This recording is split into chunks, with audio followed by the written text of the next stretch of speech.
What is the worst thing you've ever seen or heard in a game of Truth or Dare? This is a long story, but I promise the payoff is there. First college party. Commence after party Truth or Dare with about 8 people. 3 a.m. rolls around, we're down to 6 people, but things start getting a little raunchy. A kiss here, a flash there, take off an article of clothing, all in good fun.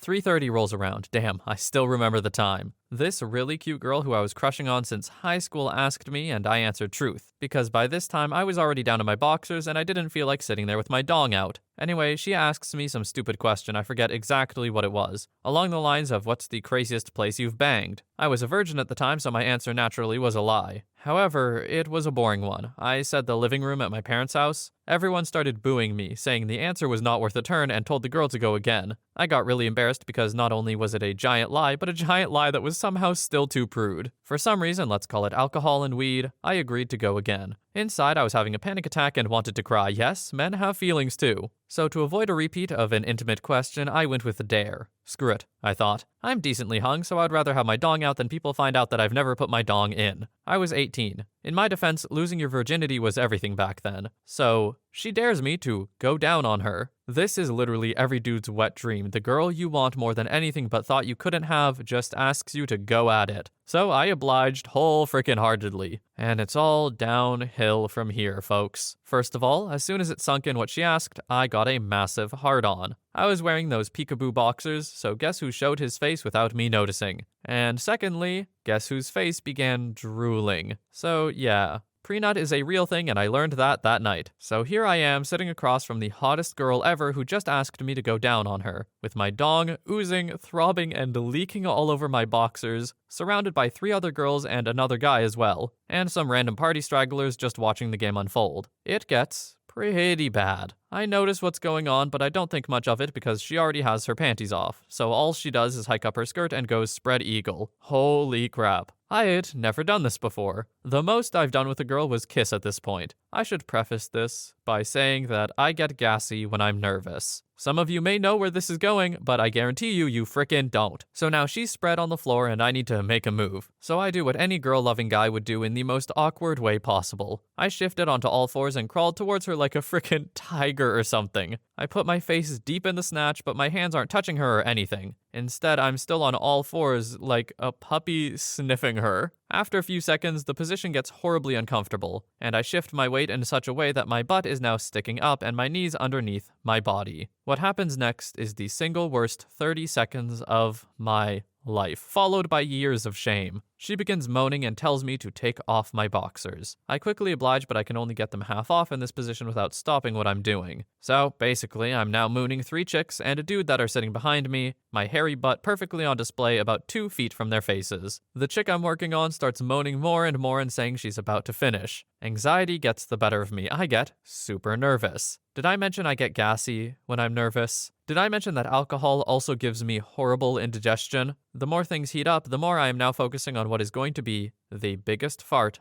of my life. She climaxes. I can feel it from her kitty and other muscles tensing up. I get so excited but simultaneously relieved that I can stop and excuse myself to go to the bathroom and let one out. Except I got relieved a little too soon. Now, the fart was explosive, but the real problem was that I hadn't crapped that day. The real problem was that while this girl was climaxing, I was taking a projectile crap on 4 people behind me. The smell. Oh God, the smell. I didn't want to turn around, but I had to before the girl was even done with her climax. They were coated. One of the girls got it worse than everyone else. The dude got it bad too, and they all got it in their hair, their mouth. Oh God. She screamed. I screamed. The dude began hitting me, covering me my own crap that was falling off his face and neck, except several seconds after he started hitting me, he began vomiting. His hands slip on it and he collapses on top of me. So, if you will, 2 naked dudes on top of each other, coated in nut, vomit, and explosive crap, surrounded by hot chicks, most of whom are also covered in crap. Well, that first one was definitely, an exciting start, to say the least. I guess this should be your warning if this kind of stuff upsets you, or, I don't know, you're just not into it. You can leave now. That's fair. I can't say I'm super thrilled about this one either. I hope they get less gross. Story 2. When I was 15, a girl I was trying to date invited my friend and me over to a house where she was babysitting. When we arrived, she was there with 4 of her girlfriends, including her one extremely promiscuous and rumored STI-wielding friend. After drinking everything in the house she thought the parents wouldn't miss, we played truth or dare. Eventually, the girl I liked dared me to go bang in the master bedroom with the promiscuous one. I passed and took truth, but my friend took the dare and went off with her. They came back out about 5 minutes later. No one believed they did anything. 9 months after that, everyone believed them. Story 3. My friends and I loved this game in high school. One day I came up with the best dare. You had to be blindfolded and someone would kiss you and you would have to guess who it was. Well, eventually everyone just wanted to play that game. So we did for a few rounds. There were like 8 or 9 of us, so one person would be blindfolded and everyone would vote on who had to kiss them. It was always a good mix of genders, guy, girl, girl. Well, it got boring eventually because everyone was just doing light pecks on the lips. So we invented round 2. Round 2, you had to kiss them for 3 seconds and actually move your lips a little bit like a real kiss. Round 3, you had to make out with them for 5 to 7 seconds. Round 4, you had to use your hands and touch their face and shoulders. On particularly wild nights, we would get to round 5, where you would have to actually straddle the person and make out furiously with them for 10 seconds. It was a great game though, and to be honest, it taught me how to make out properly because at the end, we rated everyone's kissing. This is what I'm saying, you gotta practice kissing with the homies. How else are you gonna get good at it? Just saying. Story 4. I got dared to use a zipline that nobody had likely touched in decades. So we climbed up a mountain while wasted in the middle of the night, found that my friend was not BSing and that it actually did exist, used our zip on it, and sailed over a 1,500-foot drop. And then the thought occurred to me that I had no way of getting back, and I had not even brought a flashlight with me. And I had absolutely no knowledge of the part of the mountain I was on. So I basically stood in place for 7 hours or so. I don't know if that was the worst, but it was definitely the most stupid. Especially considering that the whole point of the game was to get with some girls who were no longer in a partying mood after I disappeared into the night. Story 5. At age 18, while at a friend's house digging around looking for a lighter, he finds an adult toy in his single dad's room. It was one of those hot pink, sparkly fake dongs with the rabbit thing on it. Something that really didn't seem like a guy toy. And it was in the spare nightstand, so we assumed that maybe he had an old girlfriend or something. Fast forward a few weeks later, his dad is out of town. There are a few of us over playing Truth or Dare, and I dare him to do something to his dad's fake dong. At first, his face turned 10 shades of red, embarrassed in front of everyone else, but then he manned up, grabbed a Ziploc bag worn like a glove, and then rubbed some cut open habanero peppers all over it. This was a Friday night, and his dad was supposed to be back Saturday. Saturday night rolls around, and he, our other friend, and myself are all drinking at his house. Quietly, as the one sneaking in and I had been drinking. This was roughly 8 p.m.-ish. As the other friend and I stood in the driveway, we hear the most god-awful, blood-curdling scream. The type of scream that sounds like someone being murdered. We dash in just in time to meet our friend in the hallway as he flies into his dad's room. His mom, dad's ex-wife, is on the floor butt naked, curled up in a ball, screaming her head off. Apparently his mom and dad had been screwing around behind the family's back. A hospital trip followed, and after spending the night in the ER not knowing what the hell happened, they ended up coming out in the open, getting back together, and then remarried. That was 12 years ago, and they're still together. For their wedding present, I gave them a jar of habaneros, and they still don't understand to this day. That wedding present has to be the best thing I have ever heard. Also, I'm sorry I'm pronouncing habanero the try-hard way. I'm used to trying to get pronunciations correctly for other stuff that I've narrated, so sorry. If I get it wrong, I'm sure someone will tell me, and then I'll know. Story 6. When I was 17, I worked as a summer camp counselor. The week of our orientation, before the campers arrived, all of the counselors were down by the lake when we started the game of Truth or Dare. Everybody was pretty normal except for this quiet girl who was a Disney freak. Everything Disney. Pajamas, sleeping bags, hair ties, t-shirts, all Disney, all the time. Being 17 years old up in the woods, our Truth and Dares all turned frisky pretty fast. After finishing my dare, I turned to her and asked, Truth or Dare? Truth. Okay. Have you ever banged? I asked. Yes, but only with one person. My father. It started when I was 12. Yeah, game over. Well, that's the most tragic thing I've ever heard. Wow. I'm so sorry. Story 7. Let me tell you how my old friend Dip got his name. Dip was the one Asian kid in our loosely associated group of metalheads and excitable fools that routinely hung out in this stretch of woodland by our houses. We'd heard rumors that Dip had a strange dong. We set up a game of Dare or Screw Off, where we would go Dip,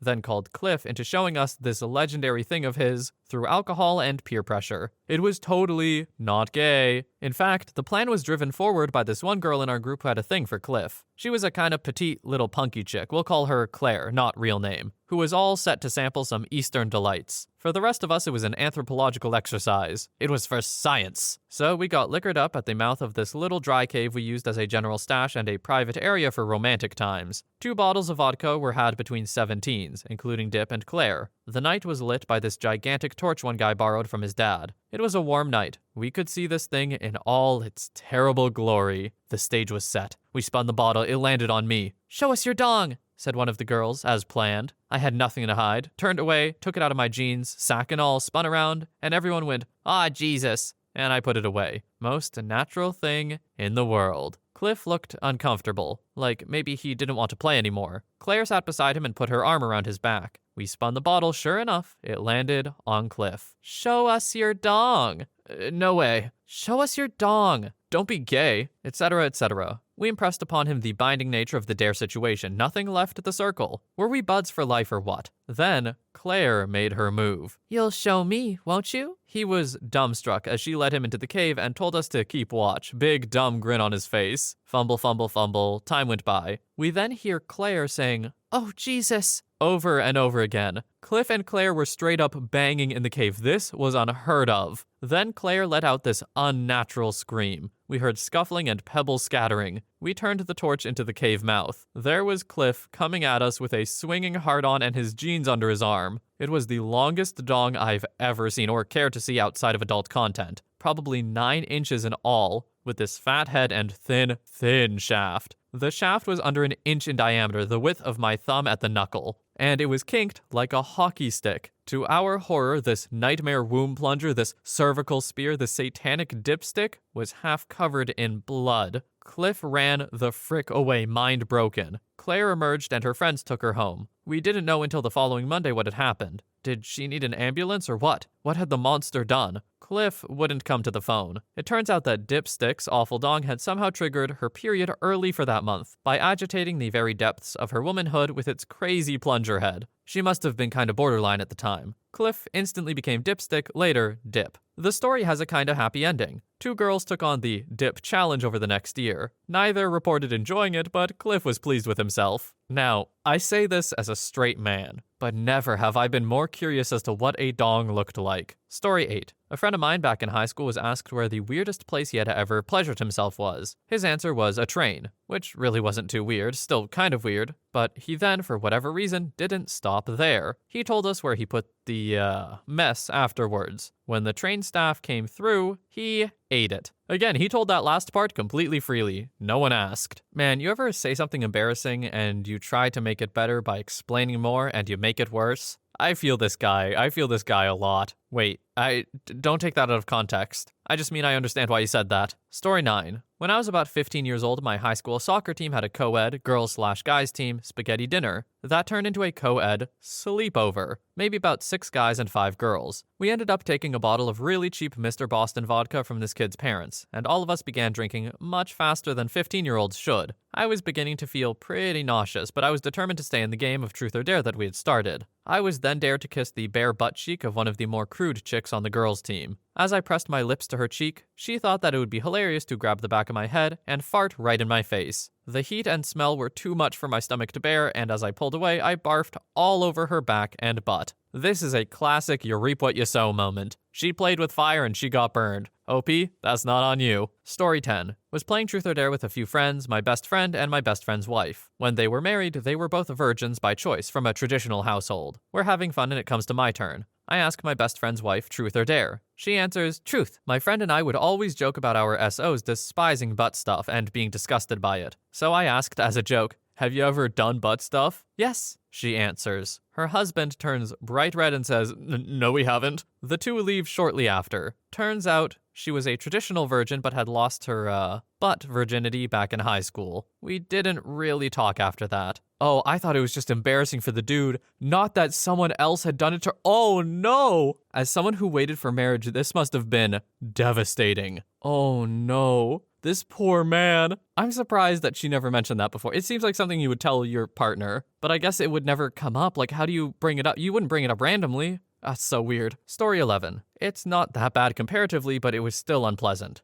In 4th grade, we played Truth or Dare at my birthday party. It was all dudes, which made it kinda weird. One friend dared another friend to get nude, which was really weird. So my pal begins a striptease, and we all beg him to stop. He got down to his stained briefs, dude did not let that dong drain all the way, and was just beginning to lower them when we heard a scream. My 7-year-old sister had just walked into the room to see a scrawny, self-proclaimed, street-rapping gangster meteorologist bursting out his hog. He dove into his sleeping bag and didn't talk to anyone for the rest of the night. We decided video games were a lot more fun and immediately ended the game. My friend denied anything ever happened the next day. Edit. Clarification on the street-rapping gangster/meteorologist bit. This dude was obsessed with weather in elementary school, all he ever talked about. He was a white kid who moved to our very white city from a very diverse, low-income city. So he talked like a thug while going on about cold fronts. He did end up becoming a meteorologist though, so hey, good for him. Meteorology seems like one of those fields where it's like, if you have an interest in it as a child, that's probably what you're gonna do. It's so specific that it's like that kind of interest doesn't just go away or get pushed to the background. It's not like acting where you do it casually aside a real career, right? By the way, the whole real career thing, don't get mad, I'm an actor. But really, if you're like a kid really into weather, you're gonna go into something to do with weather. It's just true. Story 12. You probably won't believe me, but here it is anyway. Friend 1. Never have I ever unalived someone. Friend 2 goes stone-faced. Friend 2,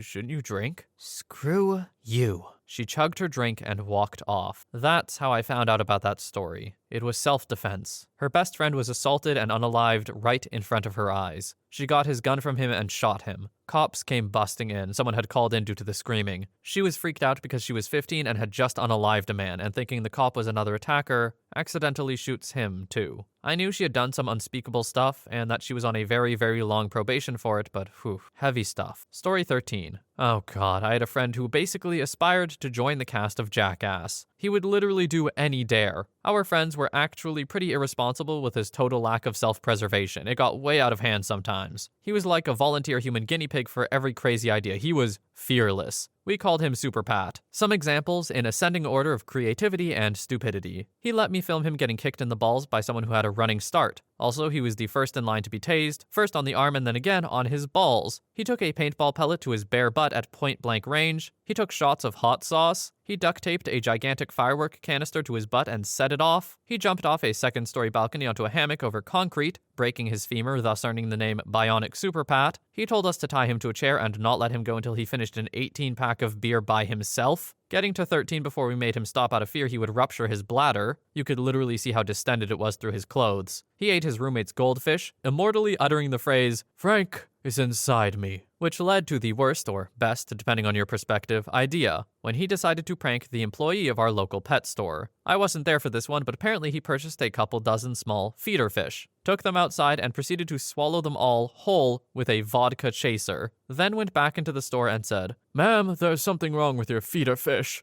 and spectacularly puked them up all over the counter. Pat was insane. Story 14. This wasn't really truth or dare, I guess, just truth. There were 5 of us, and for the past year at school, we'd hung out a lot. It kind of became a thing for 5 of us to go down to a place in town and smoke a few joints. One time, whilst skinning up, one of us asked, "What's the one thing you've never told anyone?" It went round the circle, but I honestly cannot remember what any of us said apart from our friend Dave, not real name, who hit us with, "I once banged my sister." After having sat there in stunned silence for a while, my, to this day, best friend Andy said, "You will never speak of this again." And in silence, we walked back to school wondering what the hell our incestuous friend hadn't told us. For what it's worth, his sister was frickin' hot. Look, I don't care how attractive your sister is. Maybe, I don't know, don't. Or if you do somehow find yourself in this situation, don't tell people. Like, I don't know how Dave thought this was gonna go, but I guarantee you in his head it went a lot better. Like, people would laugh and be like, "Yo, dude, how?" Nope, absolutely not. He said that and everyone just shut the hell up. And Dave realized then he made a big mistake. Props to Andy for being like, "You will never speak of this again," though. Gotta keep Dave on the right path. Anyway, I hope you enjoyed these Truth or Dare stories. I'm so glad none of them were as gross as the first one. So if you made it this far, proud of you. I hope you have a wonderful day or night wherever you are, and I will see you in the next one.